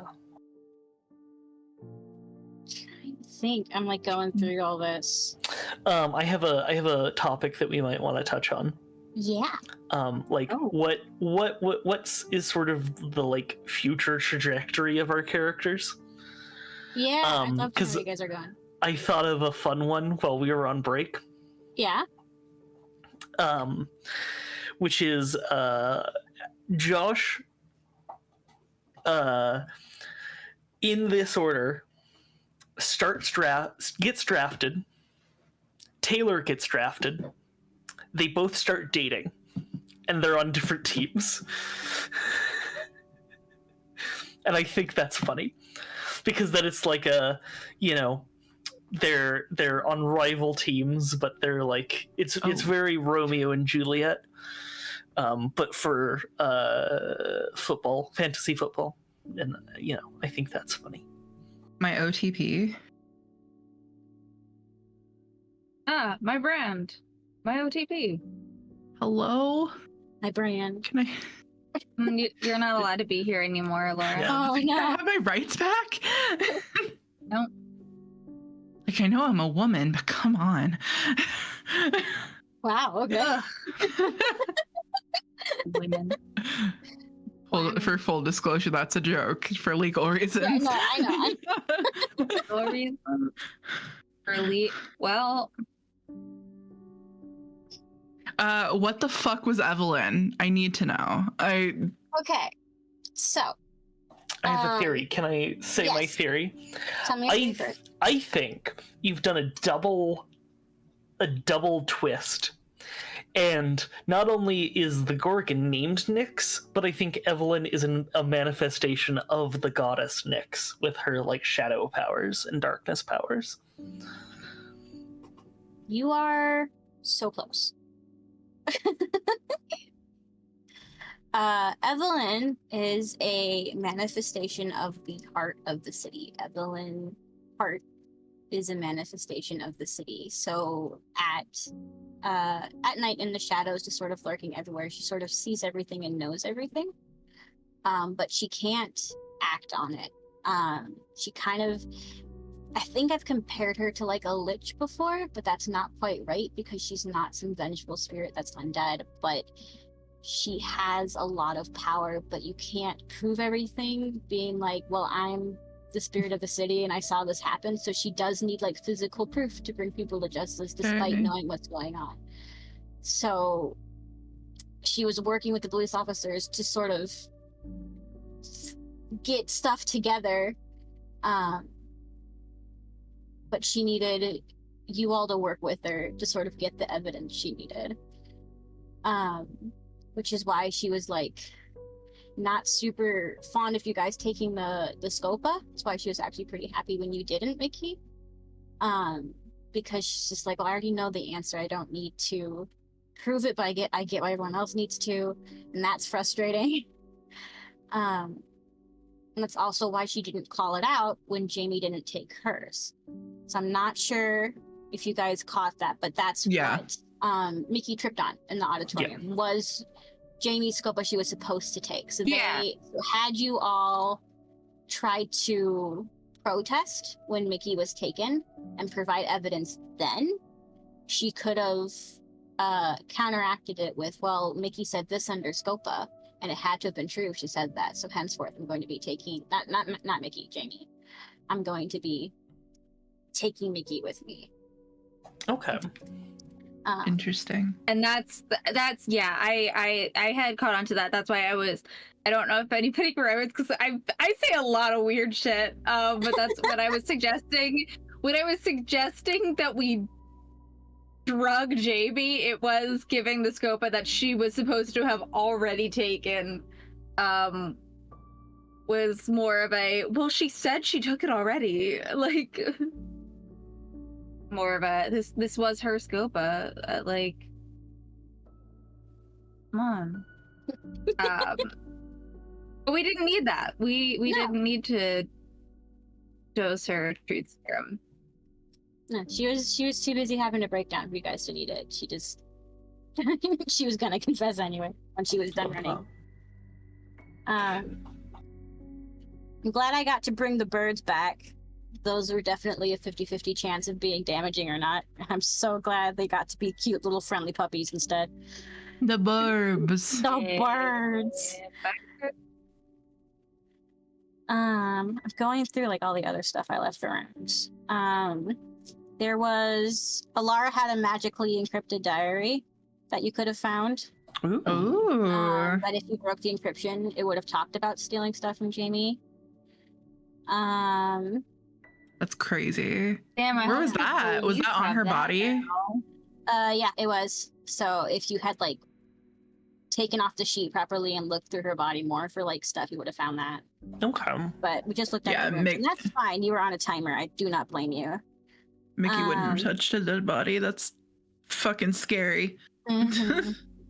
We only trip over dead bodies. We don't touch them. There was a sentient plant in the conservatory that you just missed. Oh, that would be cool. That if you talked to it, it would have told you that it saw someone arguing with Allorah, which was Jamie. But it would have told you that. There was a laptop in the auditorium that belonged to Allorah. That was a red herring in regards to Taylor's misuse of elemental magic. But you could have messed with that more and found other stuff similar to her journal on Allorah's laptop. Found that one. No, you found most of the actual damning stuff. I'm very impressed. Nice. The fact that we found the shit in the trash can was crazy. I nuts. I'm like, I'm just gonna put this here to be funny.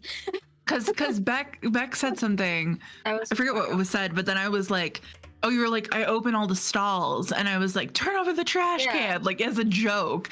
And yeah, like it was just fully just like the most like it was like the Will Ferrell energy of a scene. Like we do everything.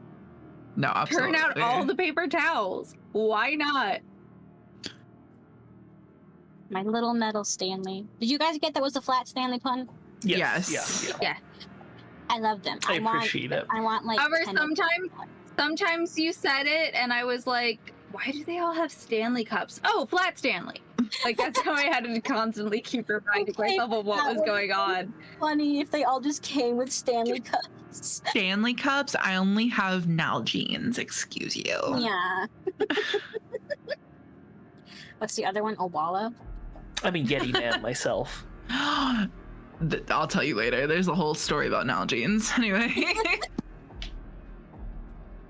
No, you guys did really, really good. So did you. This was a fantastically run game. Yeah. Oh, thank you. I had a lot of fun. But yeah, I mean, you guys found most of the newbies. What? Oh, I was saying QB and I are the newbies. Yeah. This is new. No, I had fun. I don't have much more to cover. I'm really proud of you guys. You guys did really good. You found the murder. You solved the crime. No one died, besides the person that was supposed to. Sure. Oh, I do have another question. Yeah. Is there resurrection magic in this world, or is that sort of no? Okay. No, not in this one. I felt so bad for Jamie at the end of it all. Yeah. I almost asked in character, I was like, is there anything I can do? Like, I know like I don't have the right as the not dead person to not press charges, but I feel bad for her. She's a victim of circumstance. She is, and it's not fair. I think she did the right thing. Like I like that she became a TA the next year and really advocated for students. I think that was probably what Jamie. Oh, you meant Mikki. Yeah. I thought you were like, I support women's wrongs. That's also what I thought at first. I thought you were like, I support Jamie's decision to murder someone. I like to imagine that Allorah got like academic suspension didn't actually complete her degree. Yeah. It was like voided and all that shit. Yeah, no, I get you. I also like to think that the dean, which was her uncle, that would have been found out, got fired. On the laptop and in the journal. Yeah, I think he definitely got fired as well. Because like that was one of the things that Allorah held over Jamie's head. That like if she went to try to get her fired, it wouldn't work. Yeah, it's like a whole thing. That's crazy. Yeah. So my uncle, the dean. Yeah. My uncle, the dean. My uncle works at Nintendo. Yeah, I think that's where I'm gonna end it. Sweet. Woo! Good job, you guys. Good job. High fives all around. Ready? Through the voids. Ready? Go, yes. Go. Yeah, I'm reaching down. You can't see. I'm high-fiving you. High five. Yeah. Hell yeah. Woo! Thank you all for watching. I've been QB, and we've just been playing Between the Ley Lines, a Nerdsmith Presents production run on Kids on Bikes. If you want to see more of what I do, you can find me on the Twitter X at Little Billy Projects. I do drawings. I talk about D&D and a lot of other stuff. Yeah. Hold please, friends.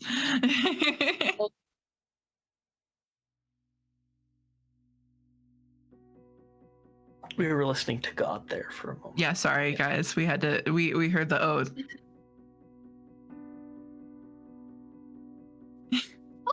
Of course. Okay. Yes. Tomorrow we have our new Nerdsmith Presents production starting. Please tune in. It'll start at the same time as we did tonight. And make sure to give them a warm welcome to the channel. Fires, would you like to give some outros? Hello. My name is Allorah. I'm also known as Misty here on the internet. You can find me at themistygreenhouse.twitch.tv. You can also find me at the Misty Greenhouse or Allorah ML over on the TikTok or the Clock app, as I love to call it. I am a variety streamer, content creator, and we have really good cozy times, except for when it's cozy but not too cozy, and we're playing horror games. So if you like that sort of stuff, come hang out with us. It's a good time over there. But yeah, make sure you drink some water and water your plants too. I have been Beck. You can find me at Dammit Dresden on Instagram or the Clock app. As Allorah just mentioned it. I do cosplay, art, sculpting and stuff like that. I can also be found at Way to Go Dresden on the Tumblr, where I post the majority of my artwork, as well as random fandom hot takes. Yeah, this has been lovely. I have really enjoyed doing my first time streaming or touching Twitch ever today with this section of the universe with you guys. This has been wonderful. Thank you So so proud much of for you. having me here. It's been wonderful. And I'm Colton. Hi, hello, yes, hi. You can find me on Twitter at ColtonZ9. You can see me post about thirsting over robots and other things. And then I'm also on a Star Wars 5e actual play podcast set in the High Republic called For Light and Dice, which is available wherever you get your podcasts. We're getting close to ending our second season, and it's a doozy, and everything's fine, because nothing ever bad happens in the High Republic ever, and it's fine. Sure. And so yeah, that's moi.